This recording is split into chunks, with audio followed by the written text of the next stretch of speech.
Most of my videos are geared toward high school aged or college age youngins, but this video is for literally everyone alive. I'm talking to you, old dude in that recliner who somehow learned how to work YouTube. Okay, you're hip, Grandpa. Go off. Hey everyone, my name's Nolan. My students call me Professor G, and it is my passion helping young people understand personal finance and the ins and outs of starting a business. Let's do this. Whether your goal is to be a millionaire or just to be financially secure and not living in a van down by the river, there's one key factor that we all need to sharpen. It's the reason that people who make over 6 figures are still struggling to make ends meet. So it's not just making more money that's going to solve this issue, which is why this video is about to be your financial education foundation. So listen up. So let's start with why people aren't millionaires. Because while anyone can become savvy with their money and possibly become a millionaire, there are things in life that hold people back. And so let's talk about a couple of those things. The first thing is financial hardships or unavoidable hardships that may have happened. Maybe high hospital bills or taking care of family in need. And those are very, very important. And so we're not going to discredit that. That's why this video is even more important.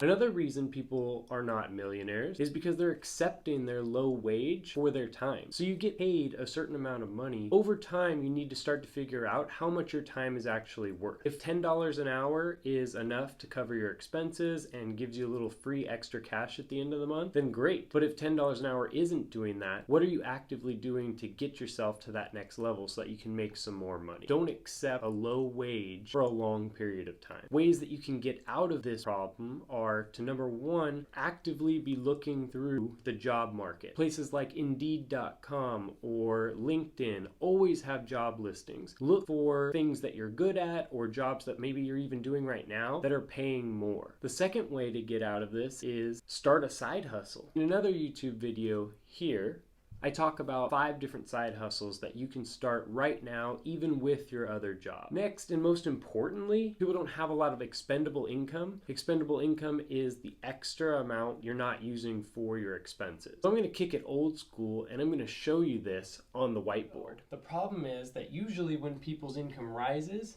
their expenses rise at the exact same rate. So the way that you should do it is, if your expenses are here, maybe they'll rise a little bit as your income rises. As your income goes up, now you have a little extra money. As that grows, you get to put more of it into different investments. People don't have a lot of that because as they start to make more money, their expenses rise with the amount of money that they make. Let's assume that these don't apply to you because you follow my channel, you subscribe, and you hit that like button on all of my videos, including this one.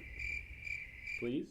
The most important thing you could do today, whether you're making $500 a month or $5,000 a month or $50,000 a month, is to learn how to manage your money. One of my favorite quotes by Robert Kiyosaki is, "It's not about how much money you make, it's about how much money you keep." And that's very, very wise. So basically, just don't go spend all your money. Boom, we're done. Have a good day. Good to see you.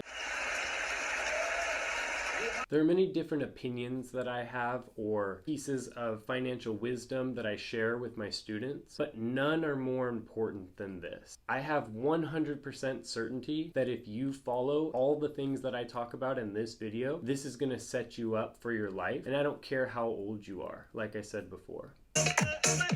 Nothing will set you up for success more than the concept of learning how to budget and sticking to it. First thing that you're going to want to do is you're going to want to figure out what's your total monthly income. All money coming in. So if you make $1,000 from your job, $1,000. If you make $500 from selling shoes, put that in there. Put everything that you make all together, top line per month. Number 2 is you're going to list out all of your fixed expenses. Fixed expenses are expenses that just don't change month to month. So things like your rent. If you have a rent that's $1,000 this month, it's going to be $1,000 next month. Things like insurance, any type of loans that maybe you're paying off, like school loans or credit card loans or things like that, where they may be a fixed expense that you know you need to spend a certain amount every month no matter what. That's going to come due. Third, you're going to list out all of your variable expense. And this is the killer. This is the thing that changes each month. And so this is the thing that makes it so that people use up all of their money. You know that you can't spend that $1,000 that's going to your rent, because then you won't have a place to live. But if you decide to spend a little extra money on that Gucci bag though, then that could be the reason why we're not having any money left over at the end of the month. So when you start to track this, you're going to start to see where the problem is. Maybe you don't need that venti extra choca loca mocha latte upside down. Or maybe we can cook from home rather than spending $25 on a subpar poke bowl last night.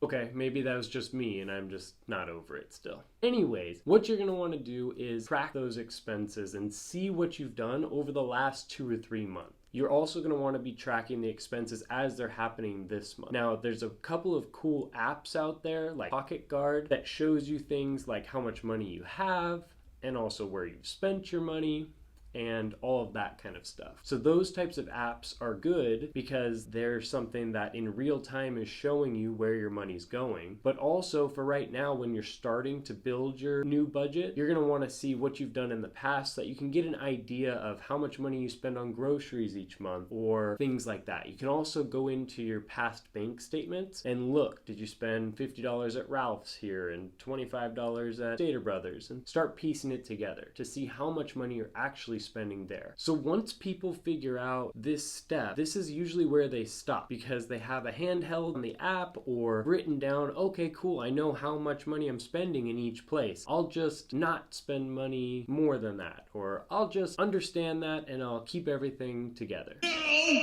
That's not going to work because all that's teaching you or showing you is what you're spending your money on. If you spend more money on these things next month, it's still just going to tell you this is how much money you spent this month. This isn't getting you any closer to financial freedom or to your goal. So next up, what you're going to do is you're going to build out a template of your budget. So you're going to write out how much money that you make. You're going to write things like, for groceries, we're going to spend $400 this month. And for insurance, it's going to cost $180. Okay, so list everything out, build it like a template. What I'm going to recommend is that I want you to actually print it out. Now, I know that's super dinosaur style, but that's the way that I do it. The reason why I do that is because everything else is done digitally. While that is more convenient in some ways, it also makes things get lost pretty easily. Plus, in one of my recent classes, one of my students hit me with an, "Okay, boomer, not cool, sis. Get ready for some extra homework." So once you have a template and you have something actually printed out and ready, you can now look at your current expenses and income and you can start to make a plan. Because if you have something like you make $2,000 in the month, but it shows that you have expenses of $2,500 a month, you're going to need to figure that out. Which variable expenses can you lower, or which ones can you possibly take out even? For example, my wife and I have a grocery budget, and if it's getting near the end of the month and we're out of grocery money, then we get real creative with what we got. After figuring all of this out, look at what debts you can be paying off first. And what I always recommend is try to find the ones with the highest interest rate. Like a lot of your credit card debt is usually the worst. It has interest somewhere near 27% sometimes. If you're getting hit with that penalty every month, you're gonna double, triple, quadruple your debt very, very quickly. So get that one paid off first. School loan debt and things that have a little bit lower of an interest rate may not need to be something that you focus all of your attention on and get that paid off quickly, because there's something called opportunity cost where you're putting your money could go somewhere else and maybe make you more money rather than just paying down the debt. But that's a different topic for a different video. The last part of making this plan is if you have any expendable income left over, any extra money, plan on some type of an investment that you'd like to put that money into. Whether that be something like throwing it into the stock market, putting it into retirement, possibly saving up for real estate or Airbnb or rental properties in that way. Just make some type of a plan and figure out where that money can go. So now we've learned how to build the budget. Now comes the most important step of the whole thing. Stick to it. This is the hardest part, obviously. If you guys can get this and you can do this in your teens or your 20s, you're going to be light years ahead of any of your friends in 5 years. I guarantee it. And for those of you that are older, like me,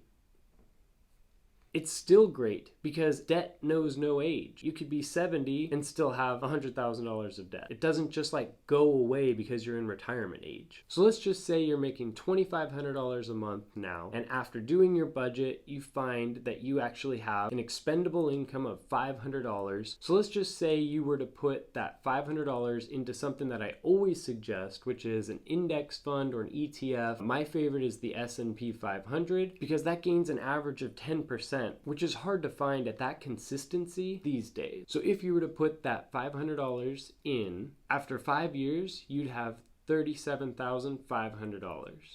After 10 years, you'd have almost $100,000. After 20 years, $350,000. And after 30 years, you'd have $1 million. So let's just say you dial this in at 20. By the time you get to 50 years old, you'd have $1 million just putting that extra $500 into somewhere that consistently gains that 10%, like the S&P 500 has done for so many years. Let's say you earned some raises, or because you finished your degree, you got a new job that's going to pay you more. So instead of you making $2,500 per month, now you're making $5,000 per month. But with that, your expenses are going to rise a little bit. Number one, you're probably going to buy a house. You may have a kid. So expenses will rise a bit. We just don't want them to rise at the exact same level. So if you're going from making $2,500 a month to making $5,000 a month, let's not make your expenses double as well. So instead of $2,000 of expenses per month, you have $3,000 of expenses per month. So now you're making $5,000, your expenses are $3,000, your expendable income is $2,000. We're actually going to take $1,500 of it and use it for our investment. So after putting $1,500 in at 10%, in 5 years, you'll have made $112,500. In 10 years, you will have made almost $300,000. In just 20 years, you will have made over $1 million. And let's do the 30 years since you have that time. In 30 years, you will have made almost $3 million. With $3 million, you'd never have to work again because you could live off of that and it could continue growing. So let's just say that you started at 20 and dialed this in. Within 30 years, you'd only be 50 years old and you'd have over $3 million. And you could go do whatever you'd like. You'd be able to retire way earlier than most people who are retiring closer to 70 and still don't have as much money as that. So now, what did we learn? Here are the Spark Notes on how to make a budget and stick to it. Number one, figure out all of your income for the month. Number two, figure out all of your fixed expenses.